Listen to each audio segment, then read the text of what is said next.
नमस्कार, मैं हूँ शिवानी और हम देख रहे हैं एथिक्स। तो आज हम एथिक्स में डे 63 वाला क्वेश्चन देखने वाले हैं। तो आज का क्वेश्चन ये है, values that guides public administrator can often compete with each other owing to their relative importance to the larger public interest, discuss with example। ये 150 वर्ड्स में क्वेश्चन हमें लिखना है, लिखना था। तो यहाँ पे ऐसे बोला गया है कि जो वैल्यूज़ होती है, पब्लिक वैल्यूज जो होती है, जो पब्लिक एडमिनिस्ट्रेटर को गाइड करती है, तो कभी कभी वो सपोज़ एक दूसरे के जो दो एडमिनिस्ट्रेटर हैं, दोनों के बीच में वैल्यू कभी कभी compete कर जाती है। तो वो कैसे करती है उसको हमें डिस्कस करना है विद एग्जांपल। तो यहाँ पे मैंने शुरुआत की है इंट्रोडक्शन से। इंट्रोडक्शन में ये लिखा है कि एथिकल रिलेटिविज़म। रिलेटिविज़म क्या है, ये यहाँ पे मैंने लिखा है कि ethical relativism often emerges when one set of values do not align with that of others. मतलब सपोज़ एक की वैल्यूज़ कुछ और हो सकती है तो दूसरे की कुछ और हो सकती है, मतलब एक दूसरे के साथ मेल नहीं खाती है उनकी वैल्यूज़, इसी वजह से उनके बीच में compete होता है। तो यही रिलेटिविज़म है, एथिकल रिलेटिविज़म। और ये कहाँ पे दिखाई देता है, तो मैंने फर्स्ट एग्जांपल लिखा है यहाँ पे, upbringing in different parts of country. मतलब सपोज़ देखो, ऐसे तो नहीं होता ना कि जो आईएएस ऑफिसर है वो सारे अर्बन एरिया से हो या सारे ही रूरल एरिया से हो, ऐसे तो नहीं होता ना।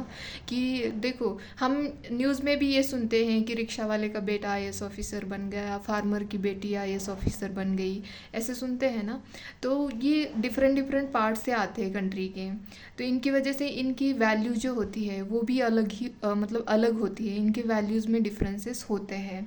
एग्जाम्पल देखिए यहाँ पे, rural urban divide where in an urban administrator has a zero tolerance policy for rituals like worshipping transgenders as it perpetuate बायस।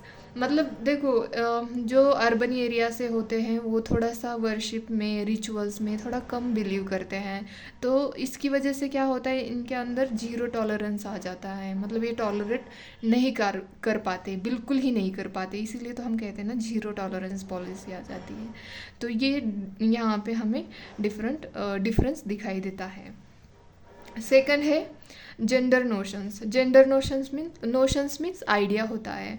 तो यहाँ पे एग्जांपल लिखा है, female IPS officer may be offended और elated at being called madam sir.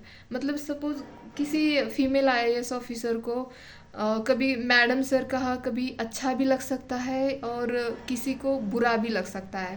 Elated means अच्छा लगना, very happy होना, और ऑफेंडेड मतलब बुरा मानना।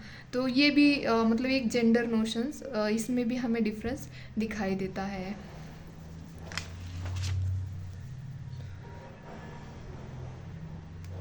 और फोर्थ है यहाँ पे डिफरेंट अप्रोच। जैसे कि यहाँ पे जी के पिलाई आईएएस ऑफिसर है ये भी, वर्सेस आईएएस रवि इन नागा इशूज़। जो नागा इशू हुआ ये पिछले साल का इशू था, उसमें ऐसा था कि one believed in a dialogue whereas latter focus on stringency. मतलब यहाँ पे ऐसे इश्यूज़ पे कभी कभी वैल्यूज़ कोलाइड कर जाती हैं। जैसे कि किसी को ऐसा लगता है कि बातचीत करके हम ये इशू सॉल्व कर दें, किसी को लगता है कि स्ट्रिंजेंट एक्शन लेके इस इशू को सॉल्व कर देना चाहिए। तो ये डिफरेंट अप्रोच हो सकता है।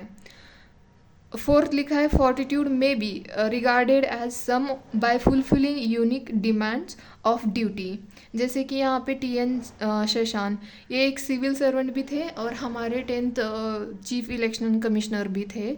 इन्होंने जो करप्ट भ्रष्टाचार किया था जिस भी पॉलिटिशियन ने, उनके अगेंस्ट इन्होंने स्ट्रिक्ट एक्शन भी लिए थे और इनकी वजह से काफ़ी सुधार आया जो इलेक्शन कमीशन है उसके अंदर।